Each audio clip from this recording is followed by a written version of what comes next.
ആരോഗ്യമന്ത്രി വീണ George രാജിവെക്കണമെന്ന് BJP. സംസ്ഥാന general secretary Shobha Surendran.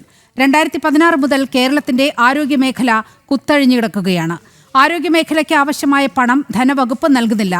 ധനമന്ത്രിയും ആരോഗ്യമന്ത്രിയും തമ്മിൽ തർക്കമാണെന്നും ശോഭാ സുരേന്ദ്രൻ പറഞ്ഞു. കേരളത്തിലെ മെഡിക്കൽ കോളേജുകളിൽ നടക്കുന്ന സർജറികളുടെ എണ്ണം കുത്തനെ ഇടിഞ്ഞു. സാധാരണക്കാർക്ക് ലഭിക്കേണ്ട വിദഗ്ധ ചികിത്സയാണ് ഇതുവഴി നിഷേധിക്കപ്പെടുന്നതെന്നും ശോഭാ സുരേന്ദ്രൻ തൃശൂരിൽ പറഞ്ഞു. ആഗോള അയ്യപ്പ സംഗമം നടത്തി അയ്യപ്പനെ എന്തായാലും അയ്യപ്പസ്വാമിയെ കച്ചവടം ചെയ്യാൻ വേണ്ടിയിട്ട് തീരുമാനമെടുത്തത് കൊണ്ടാണല്ലോ അവിടെ നിന്ന് ഇതെല്ലാം നഷ്ടപ്പെട്ടത്.